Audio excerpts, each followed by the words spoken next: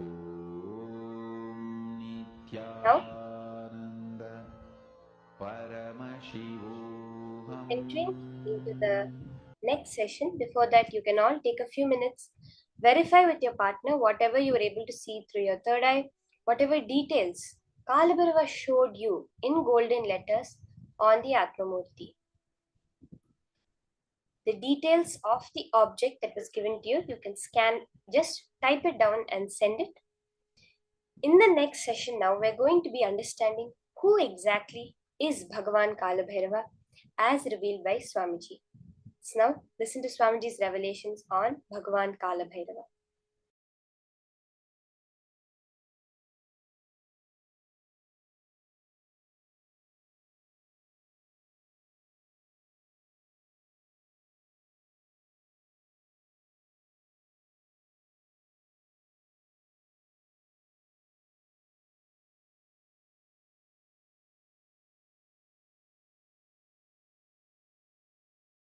Listen,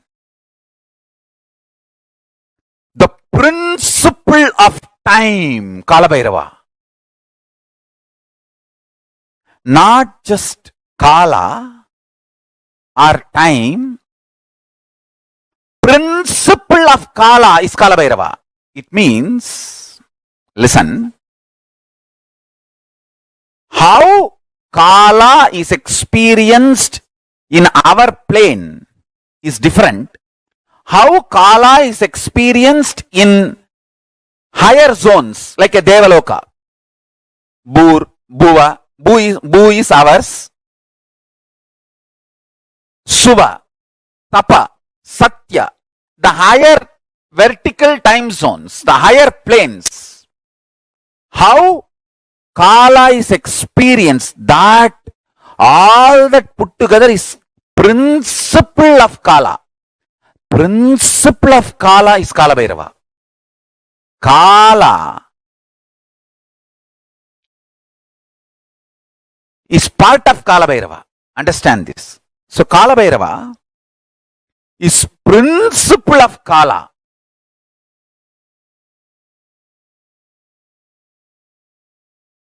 Form of Kalabhairava. Mahadeva assumed the form of Kalabhairava and removed the false identity of Brahma and gave Shivoham experience to Brahma. Each of Mahadeva's action is considered as one incarnation. When he came out and destroyed Daksha and his Yajna, that action is Virabhadra. When he came out and destroyed the arrogance of Brahma and gave him Shivoham experience, that action is Kalabhairava. See, at one point, constantly creating Brahma forgot he is doing it because of the blessings of Mahadeva, with the energy of Mahadeva. See, the Brahma's Kamandalu, which is the sacred water, out of which he creates whatever he wants, that water is the Abhisheka Tirtha of Mahadeva. The water washed the Mahadeva's body. That is why in all Shiva temple, where the sacred water, the sacred bath water, what you call Abhisheka Tirtham, where it flows out, there Brahma will be standing with his Kamandalu to constantly refill his Kamandalu. Go to any Shiva temple, you will see where the sacred water flows from the Garbha Mandir, the Abhishekam water flows, there Brahma will be standing with his Kamandalu, because that is where he refills and creates the whole cosmos. Unfortunately, by constantly creating, he forgot from where he is refilling his Kamandalu. He was also given the 5 head by Mahadeva, but suddenly he became a little egoistic and arrogant and started thinking that he's, see, the Shivoham has to happen from inside out. It should become experience and then start coming out. And this guy, out of his hypocrisy and arrogance, started declaring, I am everything. So now Mahadeva has to make him understand and give him that real Shivoham experience. So he just wakes up from his samadhi. Kalabhairava comes out. The Lord of Time comes out and just cuts that 5th head, which has become a little arrogant. The moment the 5th head is gone, Brahma realizes he is also bound by time. And he realizes that it is hypocrisy that made him feel he is the superior. The moment he surrenders, Mahadeva again gives him the Shivoham experience and gives him the place back in his temple and says, you can start refilling your Kamandalu from now on and continue the creation. And he gives a permanent place in all temples of Mahadeva, where the Abhishekam water, the holy water, the sacred bath water goes. In that place, it's called Gomukam. In that Gomukam, always the Brahma will be there to fulfill his Kamandalu and do the creation. Kalabhairava is one of the most powerful expression of Mahadeva. Most powerful expression of Mahadeva.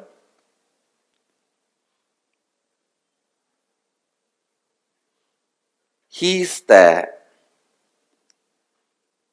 energy on which all the memories are stored. All the memories are stored. Space is the energy where all visualizations are stored. Time is the energy, all memories are stored. Cosmic record keeper.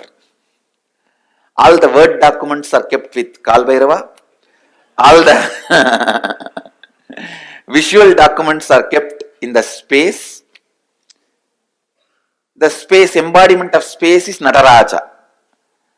So Nataraja keeps all the visual documents and Kalbhairava keeps all the word documents. So anything happened, happening, yet to happen, you can just ask Kalbhairava, he will pull it out and give. the whole record. And moreover, most powerful expression, easily accessible. The moment you call, he will be there. That's the beauty of Kala Bhairava.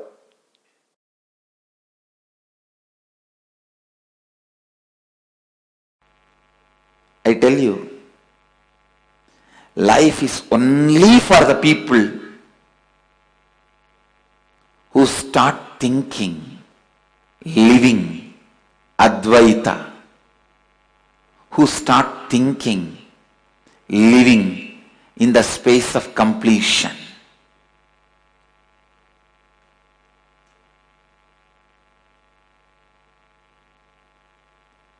I tell you, I am revealing the logic of Kala Bhairava to you.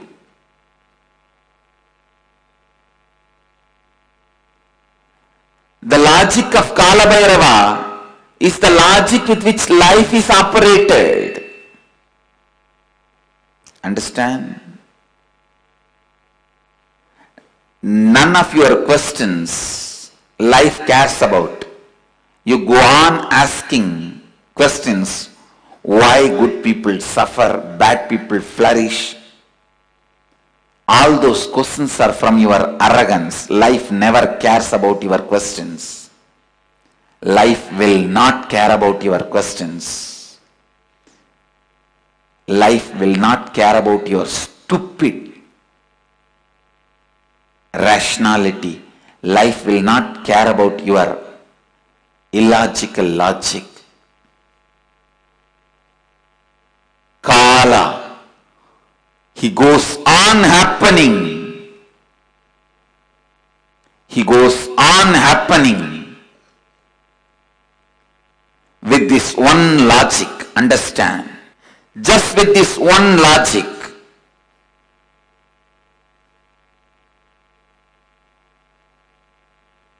The decisions made out of completion fulfills you, and whatever decisions you make out of completion becomes reality in you.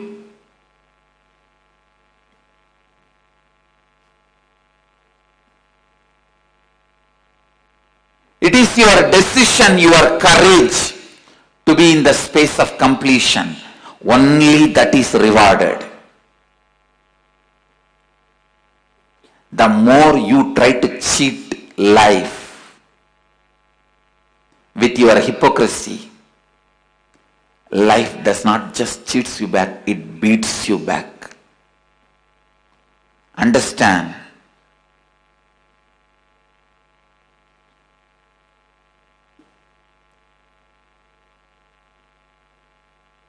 The soft, goody-goody, hypocritical, civilized fellows go on question the terror form of Kali and Kala. Whether you question or don't question, the logic of the Kala is life. He runs the life. His logic wins. His will prevails.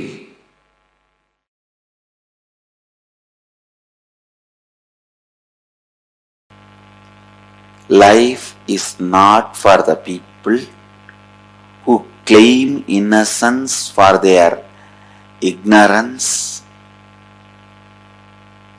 who try to claim any special thing because they are victims, powerless, ignorant. No.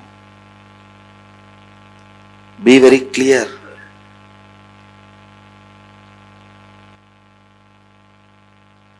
Life is run by Kala Bhairava. Kala. If you stand up with powerfulness, he will mirror that.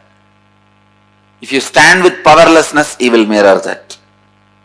If you stand up with responsibility, he will mirror that. If you stand up with irresponsibility, he will mirror that. If you are powerless, the only thing he will tell you is complete with it and get out of it. Complete with it and get out of it. Complete with it and get out of it. Feeling you are a victim is nothing but taking revenge on your own life. It is suicide. You killing yourself, you destroying you.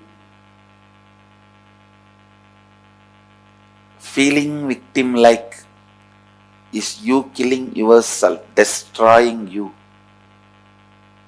Understand?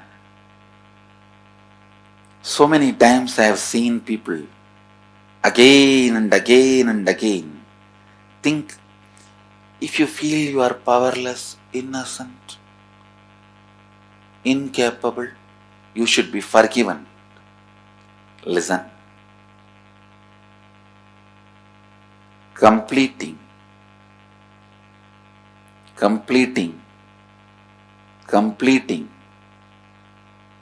all the incompletions, getting out of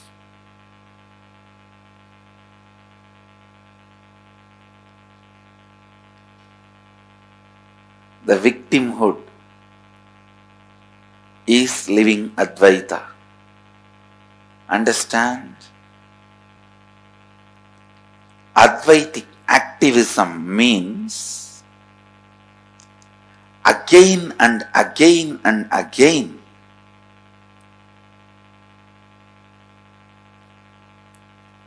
bringing yourself to perpetual completion. Perpetual completion is life. Life runs by perpetual completion. Life runs by perpetual completion. Understand? Perpetual completion is Advaitic activism. Constantly complete yourself. Completion is nothing but the decision to drop your past incompletions and never let them have influence over you again. That's all.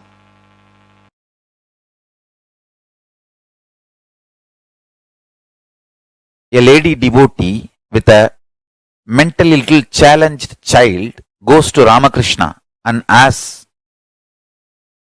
what wrong I did that I have got a child like this? Ramakrishna says, remember that child is God and take care, you will become enlightened. Because the simple act of giving love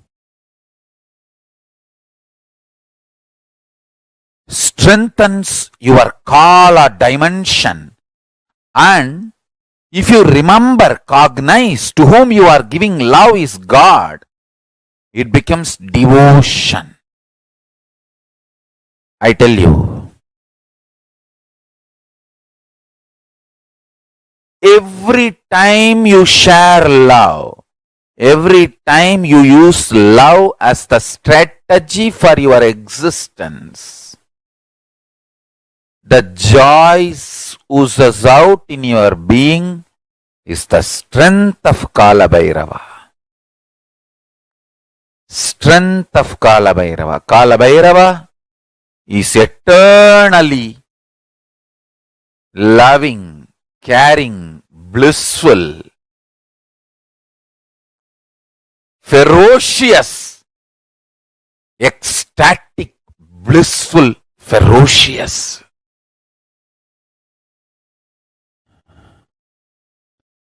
Meditate on him.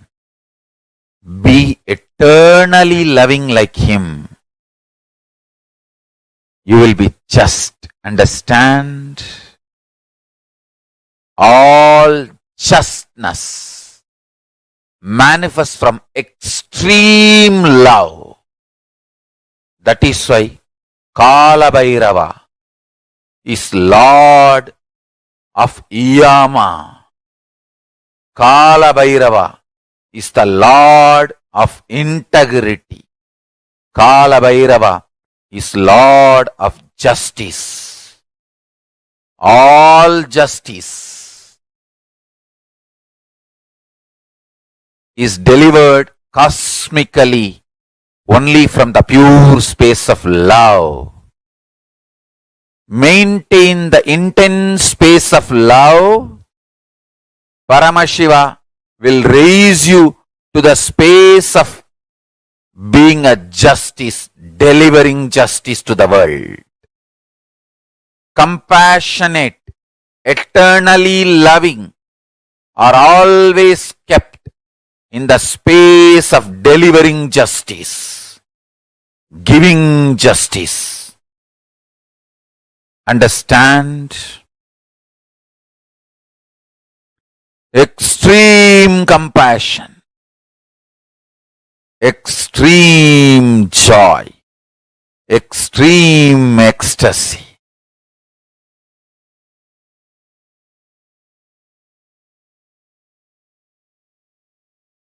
Brings intense powerfulness and strength in you.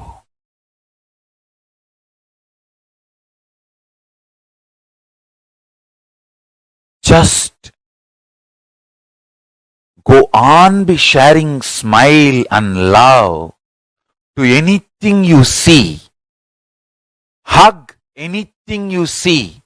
If you don't have any object in front, hug the air. You will build strong body and heavy muscles like Kala Bhairava. Listen. Listen to this Deva Rahasya.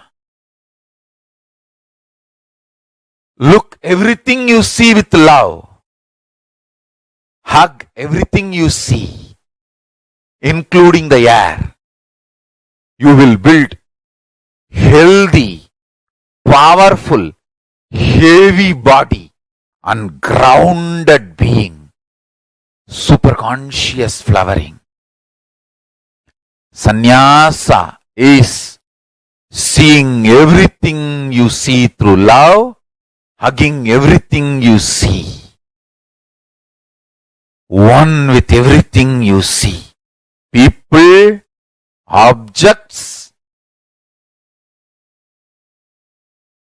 animate or inanimate. In the cosmos, there is no inanimate. In Kala, there is no inanimate. It is a space where the big bangs and black holes, planets, suns and stars and moons evolve billions of years exist and dissolve spontaneously, simultaneously, without gap. Billions of years without gap. Meditate on it. Meditate on it. Meditate on it. It is Deva Rahasya. The moment you understand this, your third eye will open up. Billions and billions of yugas. Zillions and zillions of years without gap. Meditate on it. That is Kala Bhairava's fire. The Prabha, Tejas, shining of Kala Bhairava is this powerful cognition. Zillions and zillions of yugas, years, without gap.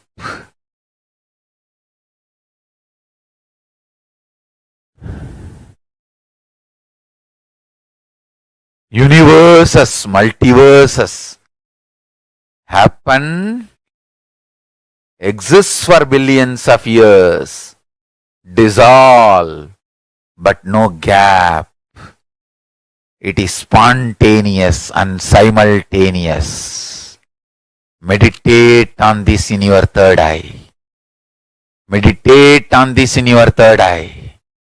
Kala Bhairava deep compassionate being will reveal the secret of time in your consciousness. This is the initiation. Kala without time gap. Zillions of universe opens, exists of zillions of years, yugas, dissolves without time gap. Meditate on this, meditate on this, meditate on this.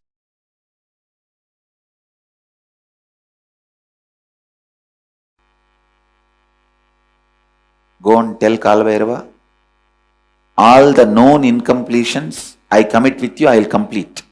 All the unknown incompletions is your responsibility. I am surrendering to you. And I tell you, he really responds and completes.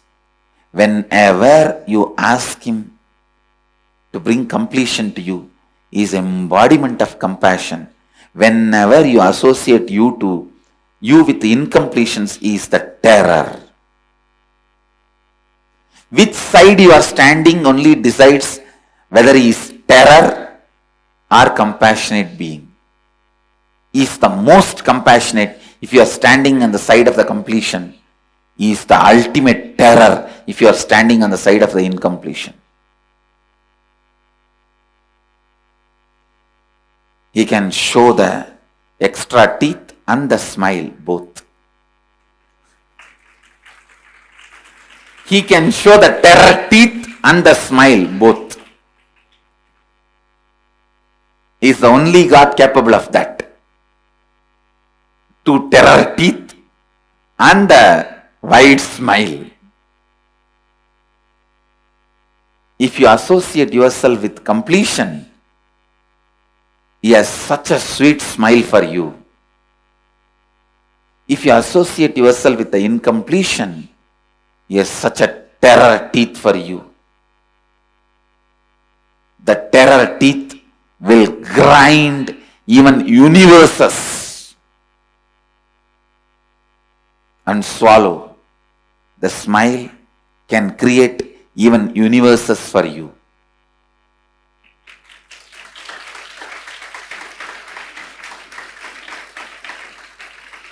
Always have this agreement with Kalabhairava. All the incompletions you make me known, I commit with you, I will complete them. I am responsible for it. All the incompletions unknown to me, you are responsible for it. And I tell you, he always agrees for this agreement because he is teaching you this agreement.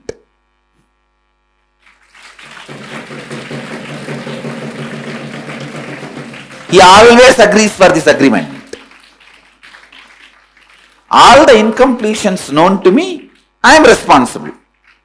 I will complete them. I will drop them. I will complete and drop them. I will never allow them into my cognition. But there are many unknown to me.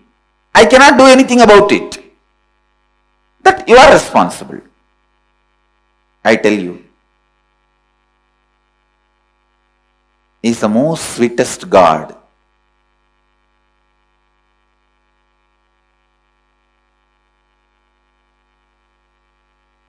He is the most sweetest God.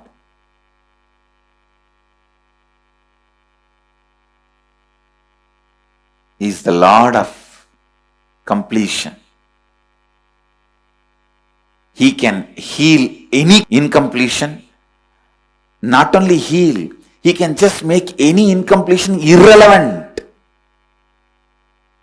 He can just make them irrelevant to your life and you. Means you will even forget you had incompletion in that area at one time. Is time, Kala, Lord of time.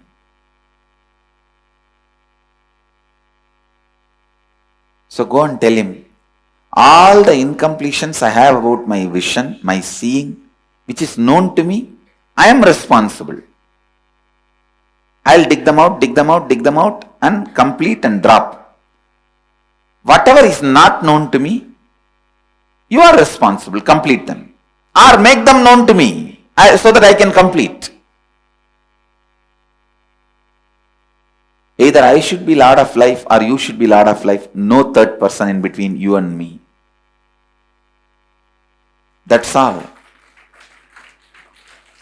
Either I should be or you should be. No unknown zone, no blind spot between you and me. Not having blind spot between you and Guru is surrender. Not having blind spots between you and Kalabhairava is authenticity. No blind spots.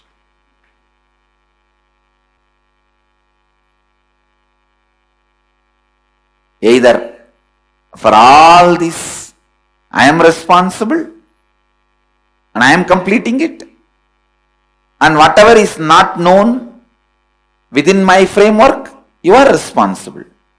You are completing it.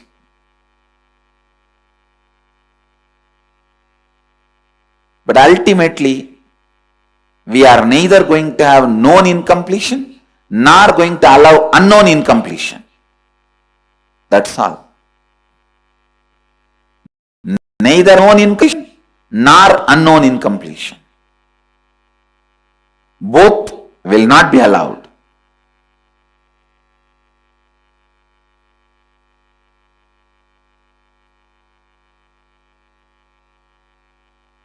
Everyone who has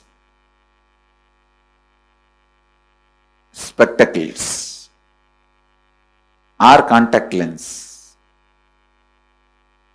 today tell Kalbhairava, go and sit and talk to him.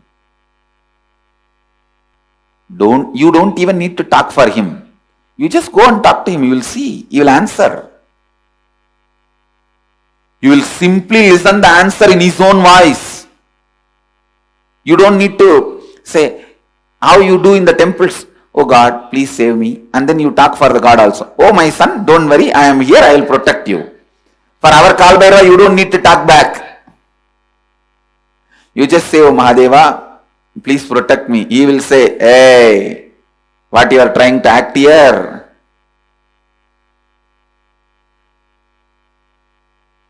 Complete with all this incompletion. Others I will take care. He will talk to you in his voice. He is Swayam Prakasa. And alive.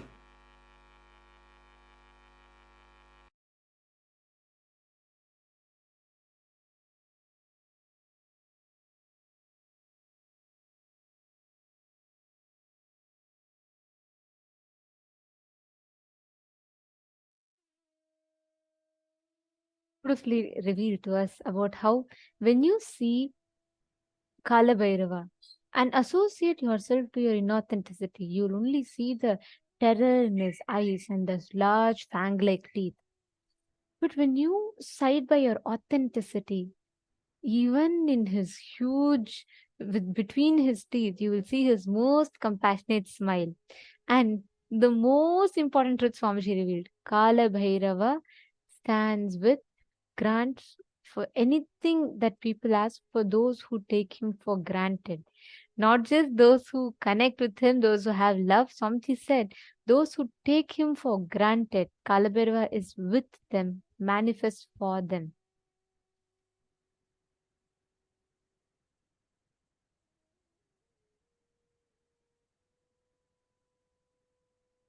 Every one of us are literally going to be experiencing this dimension of Kala Bhairava.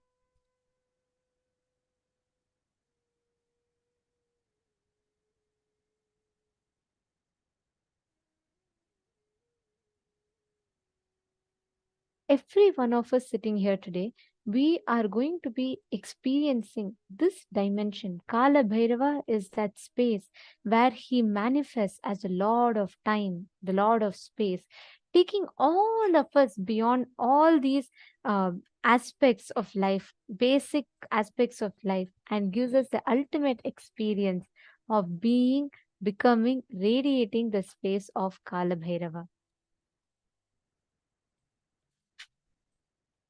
So, what did you all click with? What did you all understand?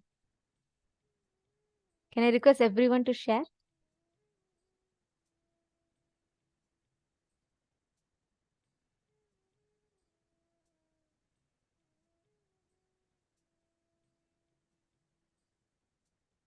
Great.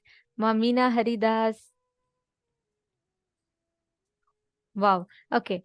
Wonderful. Can I request all the participants to share? What did you understand?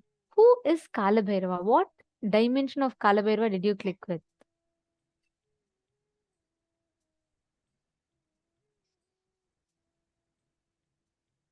See, please understand, this is the exact principle that Bhagavan Mahakalabhairava reflects. Mahakalabhairava, the Lord of time and space, when you just sit in his presence, when you associate yourself with the incompletions, then he becomes literally Kala, death itself to you. When you associate yourself to authenticity, he becomes the most compassionate, the most powerful person who's going to be with you through all of this. And just in the presence of Mahakala Bhairava can make all the incompletions irrelevant in you, in your inner space.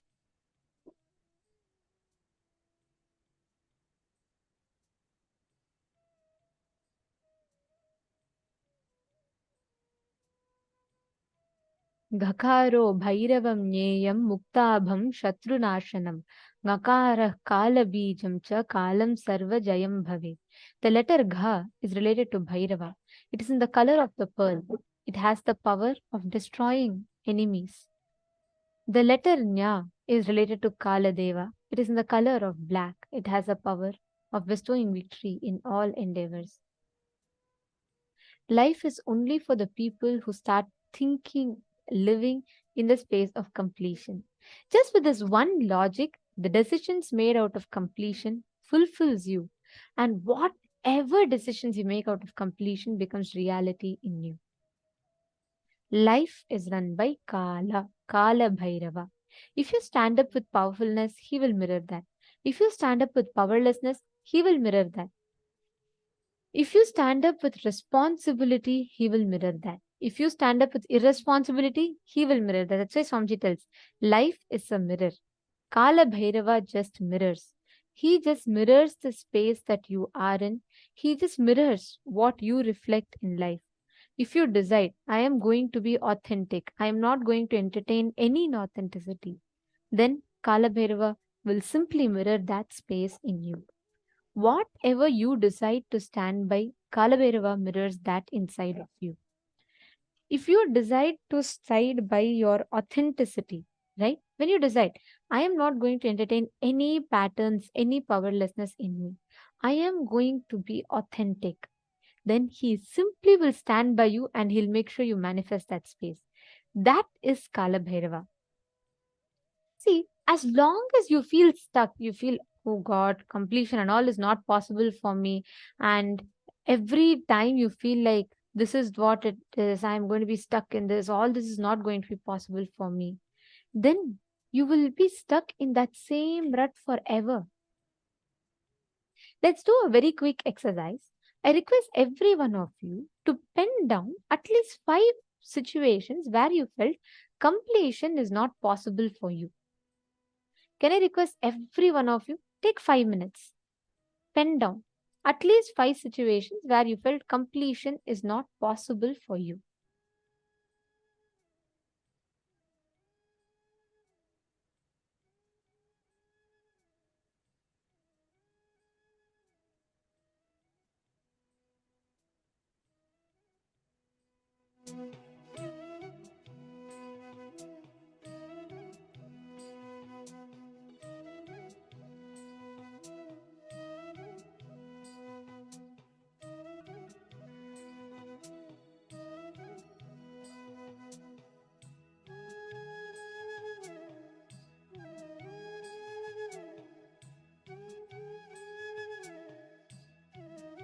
Once you pen that down, look inside yourself.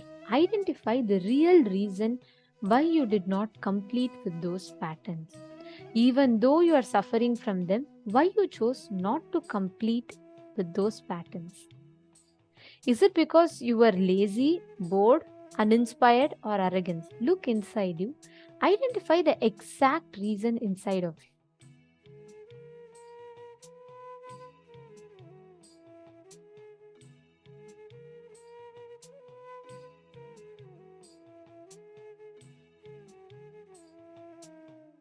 And can I please request all the participants to please come in the camera?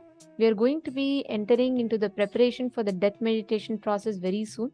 And we request all the participants to please come on the camera.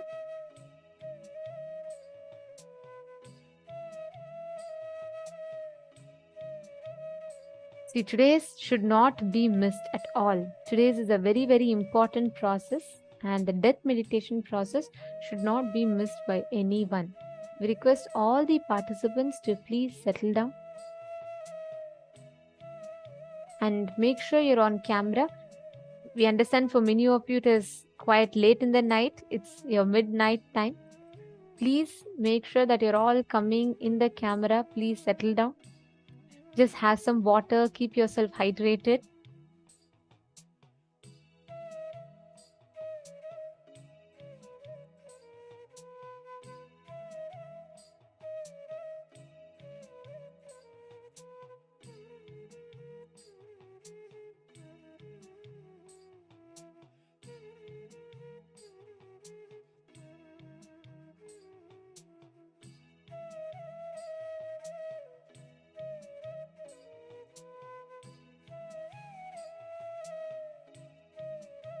Now, for all the patterns that you have written down, the 5 patterns, decide now to not stand with your inauthenticity. Instead, stand by your authenticity and decide to complete with those patterns. Do the completion process and complete with those patterns now. Even if you complete with one pattern, you will feel so powerful. You will feel inspired and excited to complete with all the other patterns as well. Decide to sit now and experience the completion. I request all of you to please start.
Now, declare from that powerfulness that you are not going to be giving up and you are going to be constantly in the space of completion.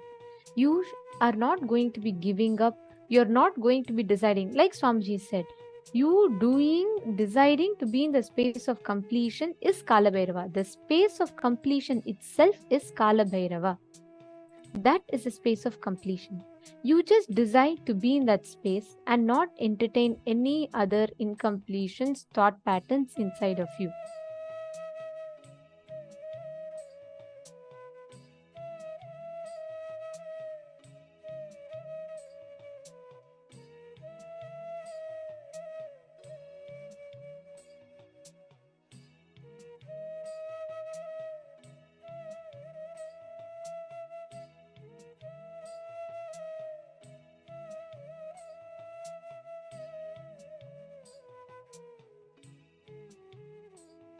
You understand? Just your decision to side with Kala Bhairava, your decision to side by your own authenticity is powerful enough. That will make sure that you are achieving that space of enlightenment.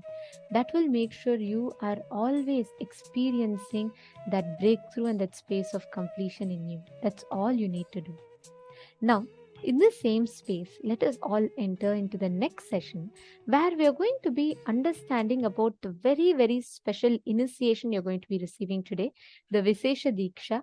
I request all the participants to please make sure you're all gathered. Please settle down.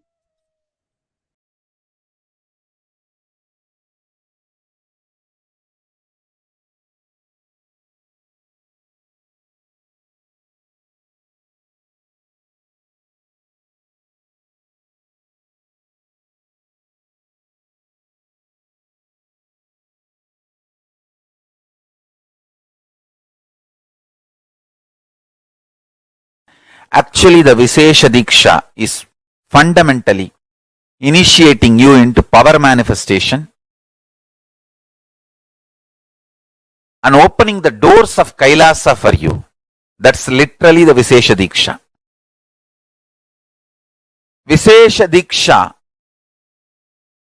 is 4 reasons why it is so important. First, it directly opens your personal connection with Paramashiva and Kailasa space. Second, you are initiated into all the power manifestation signs. Third, you have personal, intimate version of Paramashiva, Atma Linga, for yourself. Fourth, unimaginable benefits, health, spiritual, everything starts with this initiation.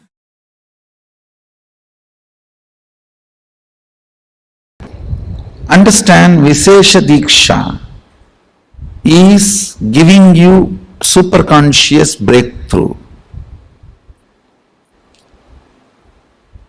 The action now I am supposed to perform. I do not know whether the Acharyas read out Somasambhu Paddhati to you. The action I am supposed to perform now on them is taking their old life out and dumping it and putting the Shivatma, means Shiva's consciousness, from my Anandagandha and putting it in them.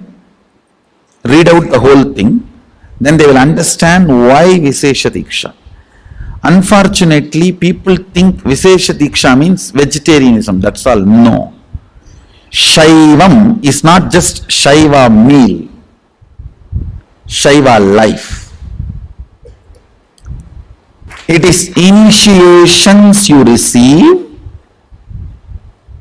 and few minutes every day you spend to bring yourself to the oneness.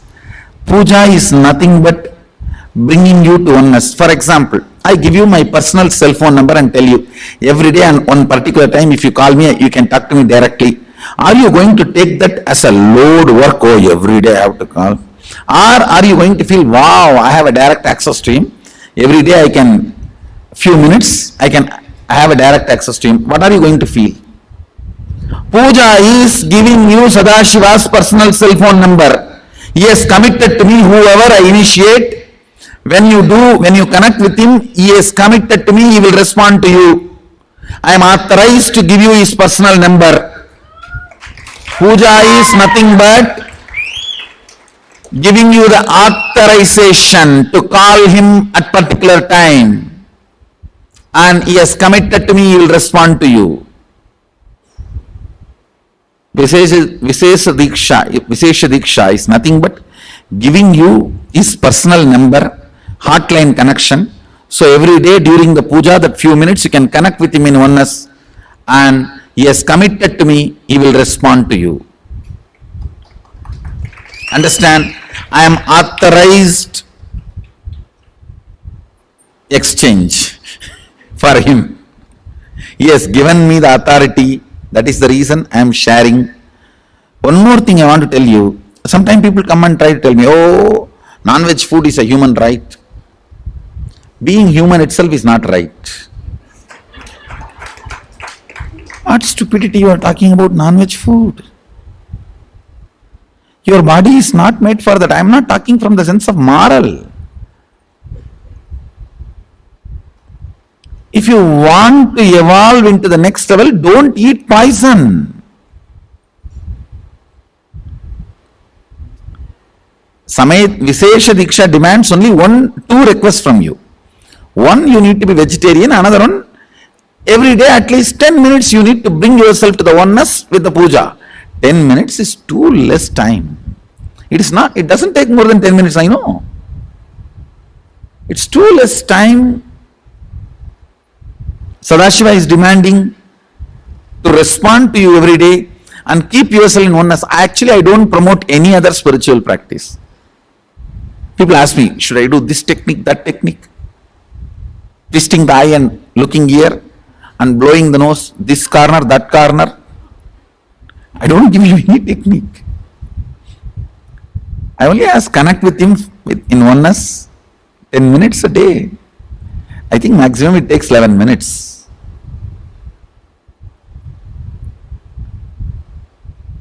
Anybody who listens to my words, I will strongly recommend you take Vishesha Diksha and become vegetarian. That will really help you. You cannot compare, understand? Whether you paid some 5,000 and came for NKY or paid few lakhs and came for MSS, that is not going to decide whether you are going to continue to manifest power and live manifesting powers. Whether you take Vishesha Diksha or not is only going to decide whether you are going to manifest powers or not. So please understand, the secret is in initiations and aligning yourself to the oneness, that's all. So I have to be integrated to Mahadeva, so I am revealing the truths as it is.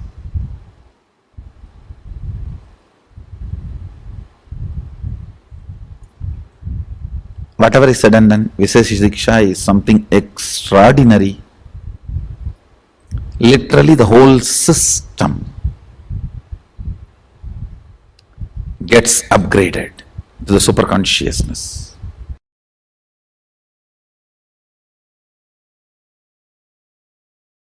I tell you,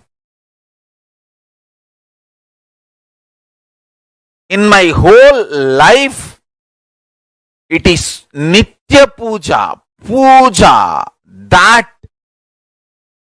that gave me all the best things of life. Everyday puja, relating with the deities, is the best stress buster.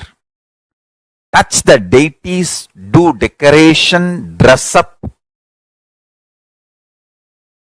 Even now, my best time of the day is when I sit with my deities. When I sit with my deities.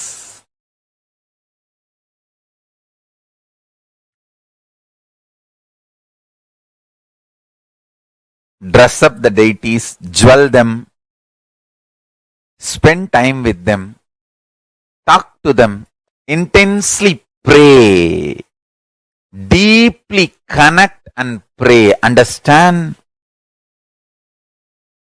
You do not know the power of Archavatara. God landing in physical deity form. Never underestimate the power of Archavatara. The Archavatara is equivalent to living avatara. What living avatar can do to you, an Archavatara can do. Atma Linga I am giving to all of you is literally living Archavatara. Is a piece of God. Literally. Receive Atma Linga. Do puja every day. That is your ultimate human right and divine right. Please understand. Receiving Atma Linga and doing puja every day is literally awakening your consciousness, connecting yourself with Paramashiva. I tell you, every day, connecting with Paramashiva is such ultimate.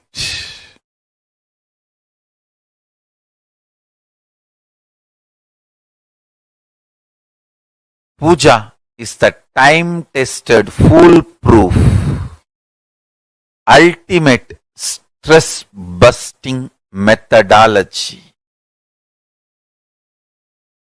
Life of bliss, ecstasy, powerfulness. The life of oneness, Paramashivoham. I tell you. The essence of Veda, Vedanta, Agama, Agamanta, Yoga, Yoganta, Siddha, Siddhanta, Tantra, Tantranta, everything can be realized with a sincere, deep feeling connection puja.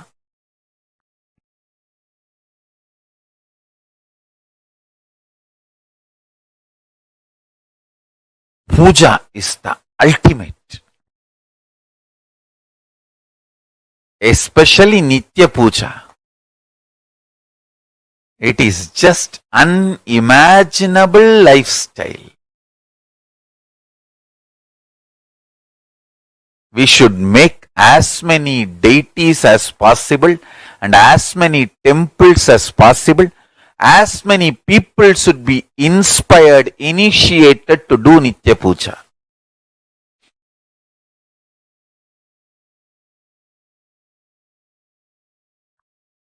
Nitya Puja makes you living Hindu. Nitya Puja makes you practicing Shaivite. Nitya Puja makes you as living my disciple. Because I myself do Nitya Puja every day. Even if I am in deep Samadhi, I get up, do my morning rituals and do the Nitya Puja and again rest in Samadhi. I may not eat for days, but I will never miss Nitya Puja.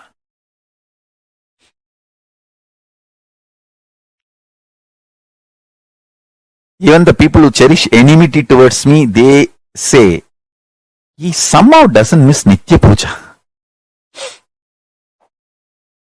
I may miss eating, I may miss sleeping, I may miss drinking water, I may miss anything but not Nitya Puja. Even when I was not allowed to take bath by doctors when I had the fracture in the right hand, I'll wipe the body. Doctors did not allow me to pour water on the body. So I'll wipe the body, keep the hand up with a plastic cover and pour water on my head and come and do the Nitya Puja.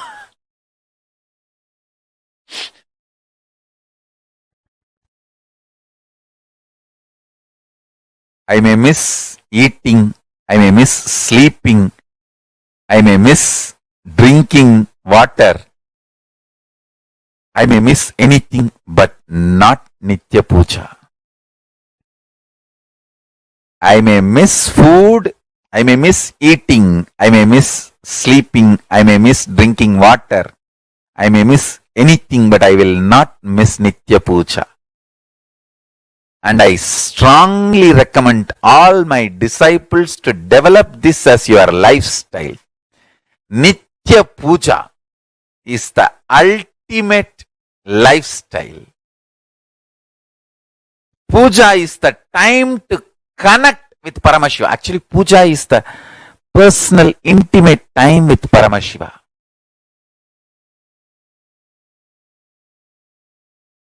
You should always wear your Atma Linga on your body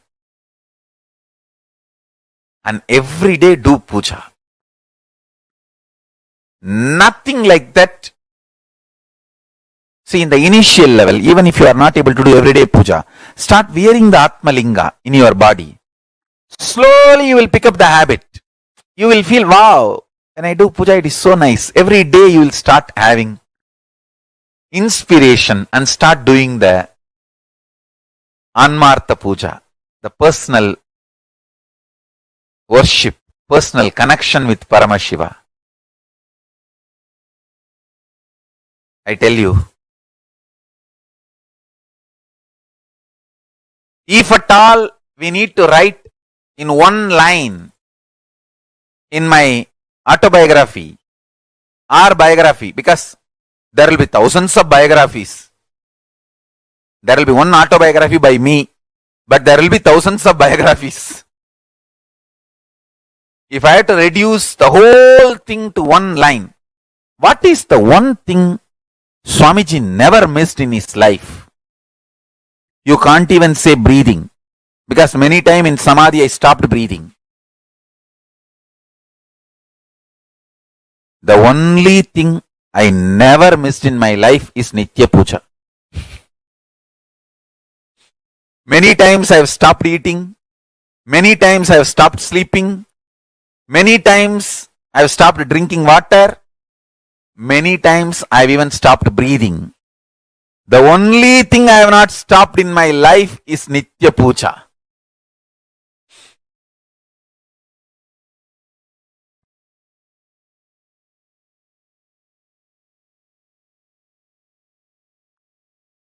Understand?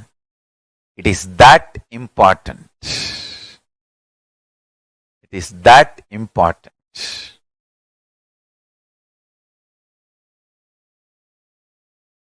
Nitya Puja cleans your whole system, detoxes.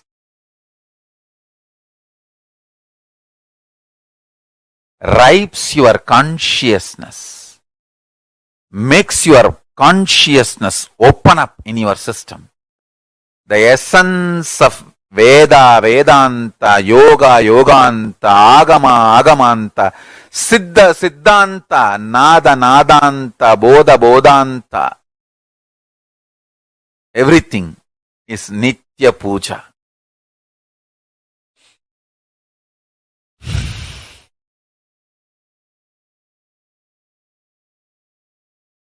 A deep feeling connection with Paramashiva.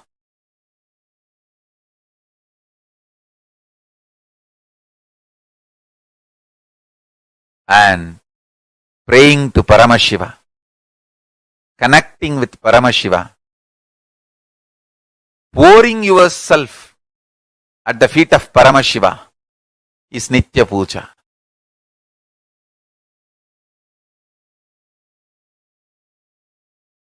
All I am trying to tell you is Nitya Puja, the best way to detox yourself, to remove all the stress, connect with Kailasa, personal intimate time with Paramashiva. Nothing like Nitya Puja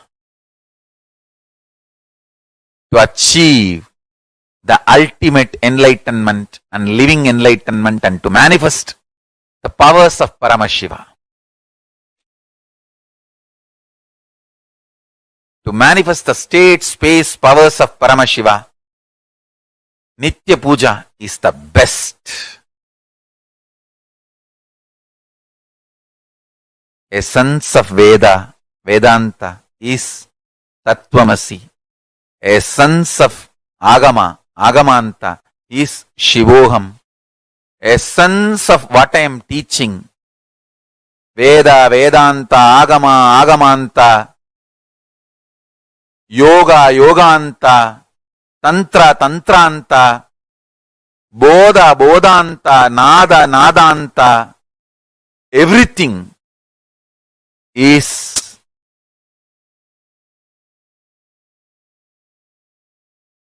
Om Nithyananda Paramashivoham, that can be experienced through Nitya Puja every day. So,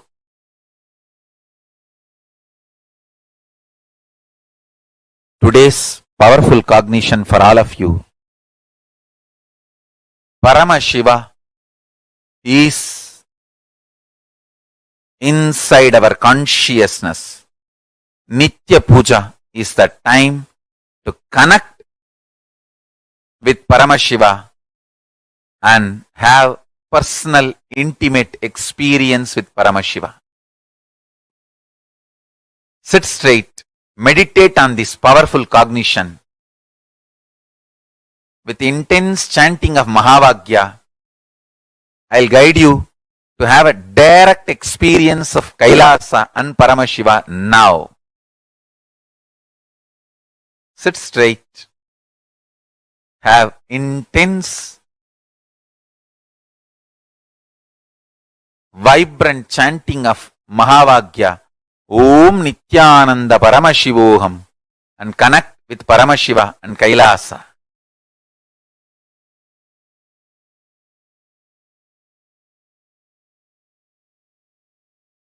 Upasana is literally Samipya Mukti and Sarupya Mukti merges into Sayujya Mukti.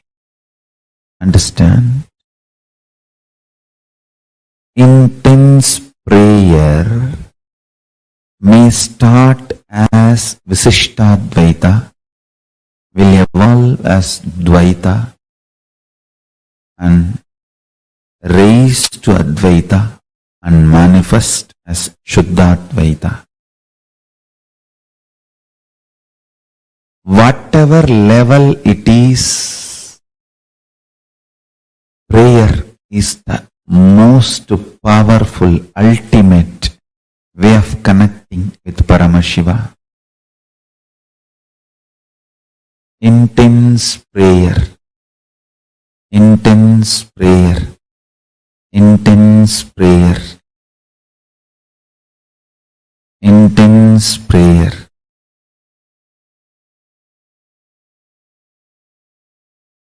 People ask me, when thousands worship you, why do you bow down so much in front of the deities? And understand, this is the secret.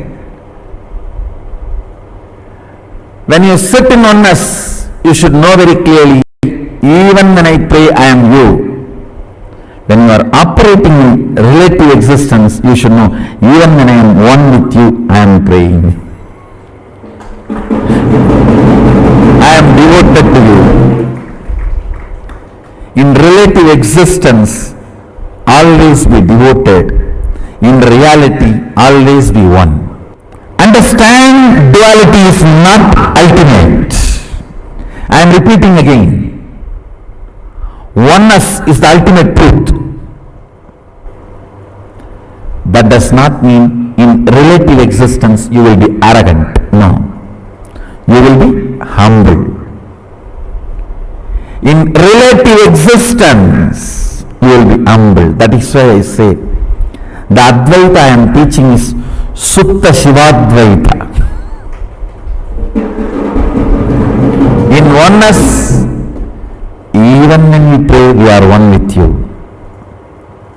In relative existence, Even when we are one with you, we are devoted to you. Be humble, be devoted even to your own oneness. Sometimes when I go to devotees' houses, I directly go to puja room and do the puja.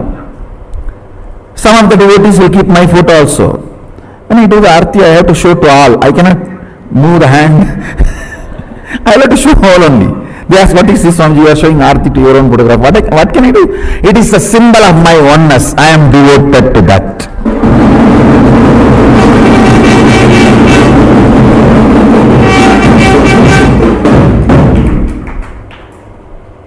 Even I bow down to. See, you have both component.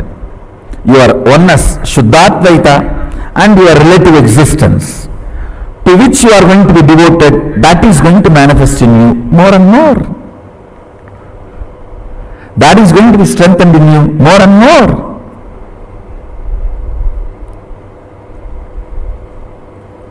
Kailasa is the space of ultimate oneness. Sachidananda, ultimate oneness. Understand? Kailasa is the space of ultimate oneness. And if you hear only the Shabda, you can read your mind. If you hear only the Nada of Kailasa, you can read others' mind.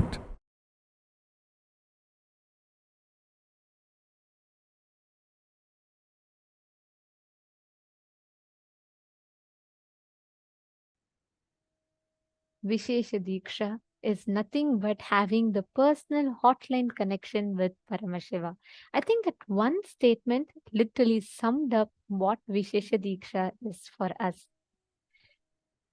Now, I request all the participants, every one of you, to post how many of you are going to be receiving your Vishesha Diksha today.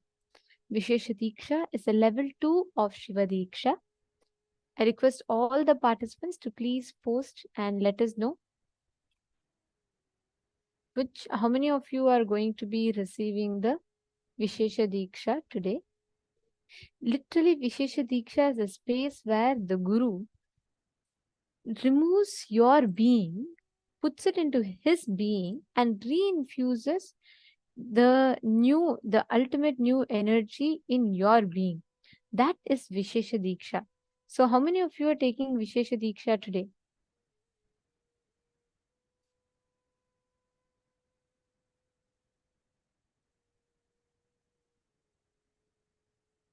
Actually, Swamiji started this Vishesha Diksha in the year 2015. I think mainly like Swamiji with all this ritual. And after Vishesha Diksha, the main thing that one should do is every day doing puja. I think enough context Swamiji himself gave of why Vishesha Diksha, why you should do puja. Understand, when you do Vishesha, after you receive the Vishesha Diksha initiation, right after you start offering the puja, Swamiji tells, when you leave the body, Yamadutas will not come. Means Lord Yama will not come, but Paramashiva and Shiva Dutas will come. Please understand, Vishesha Diksha is literally preparing you for the most graceful exit. Let's see how many of you are receiving your Vishesha Diksha today. Okay. All right. Oh my God, so many of you. Great. Ma Karin Silva, Ma Diana, Ma Eva Anderson, Ma Anna Mercedes. Very nice. Wonderful. So many of you receiving. Okay. So please understand, Vishesha Diksha is very, very simple, but the most powerful way to receive your initiation. And Asghar Aliyah is receiving Vishesha Diksha, and Anais is also receiving. Very nice. So happy that Anais also is sitting and attending the sessions. Are you understanding anything? Anais, what are you understanding? How old are you? And Asghar Aliyah, which place are you from? Where are you attending from actually? Sumit Agrawalaya really wanted to tell it is beautiful to see your sincerity. I know it is night time for you, and I see you attend through day and night of your time. You sit up, you attend. That's really wonderful. That shows like your sincerity of you wanting to experience Paramashivoham. So that is very beautiful to see you sitting and attending. Oh, very nice. Just 9 years old. Anas is doing just the right thing for him, right? 9 years old only and sitting and attending and listening to these powerful cognitions, it's just too beautiful. Gatis Jurevics is asking, okay, Gatis, please understand. It is like Vishesha Diksha is like you receiving, you are entering into, it is like you asking me, okay, can I enter into a treadmill and can I not walk? Is that okay? No, then there's no point of getting into the treadmill, right? You have, once you receive Vishesha Diksha, you are harnessing your own inner ability, inner potential to receive, to go beyond death. So once you receive Vishesha Diksha, you should be offering the puja every day, and it is as per the guidance that Paramashiva himself has given. So every day doing Guru Puja and Shiva Puja is a must after receiving the Vishesha Diksha.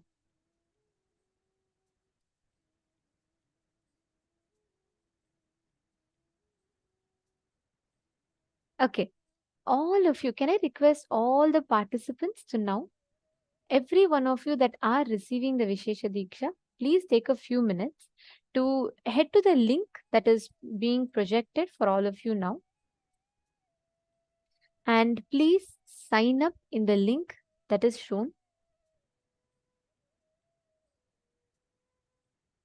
You all can see. You can go to events.kailasa.org/Paramashivoham L3. And under that itself, you will see a tab for Shiva Diksha and a tab for Atmalinga. So in that, you can just go ahead and fill it. I'll just show you all. I request all the participants to please do this.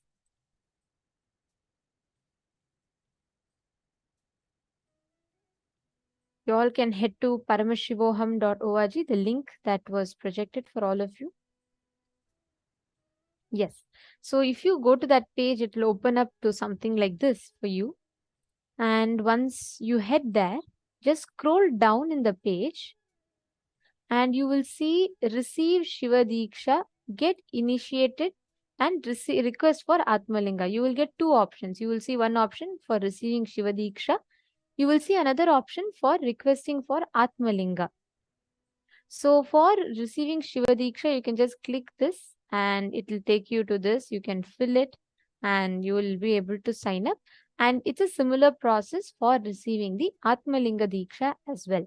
So Atmalinga is basically, if you do not have an Atmalinga already and you would like to request for one Atmalinga, you can go ahead and fill up this form.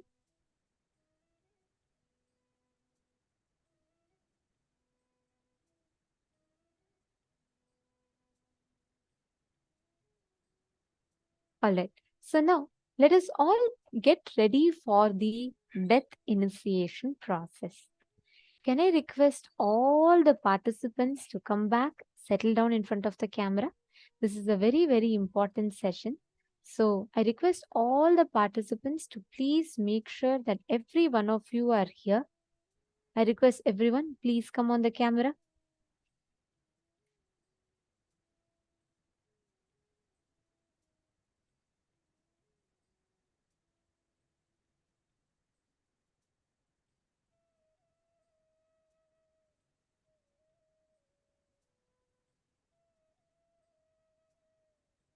Nithyanandam, I'm seeing that some of the participants have still not settled. Please settle down. Come in front of the camera.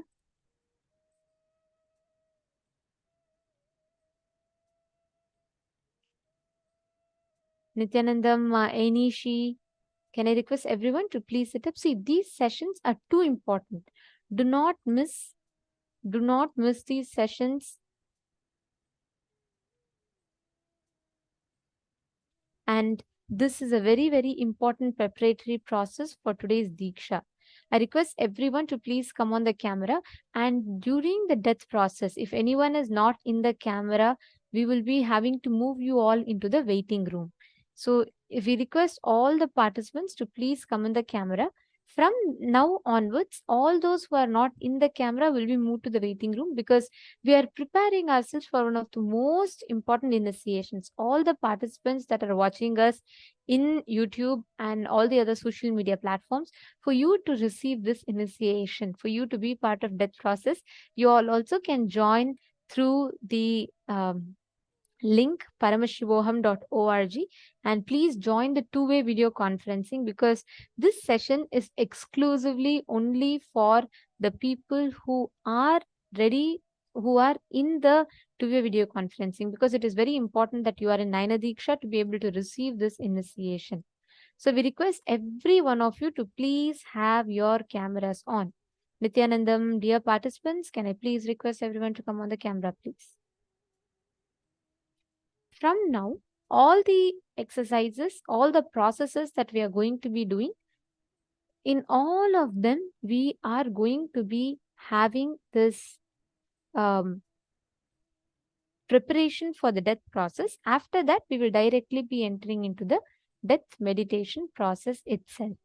So for the next 2 hours, please do not move. Please do not do anything else. Please do not get distracted. Please do not go into anything else. I request every one of you to please settle down.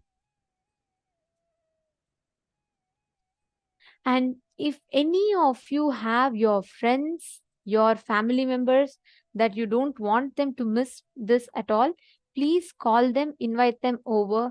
Please let them join now. The death process is going to start in less than 1 hour or so. So we request all the participants to please make sure, if any of you would like to invite your friends, family members, we'll give you all a few minutes now. Please call them, invite your friends and family members. Please invite any of your friends and family members that you want them to attend the Paramashivoham program. And you all can take a few minutes. I request every one of you to call and reach out to them. Take a few.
Now, let us all get ready for entering into the session to understand the death.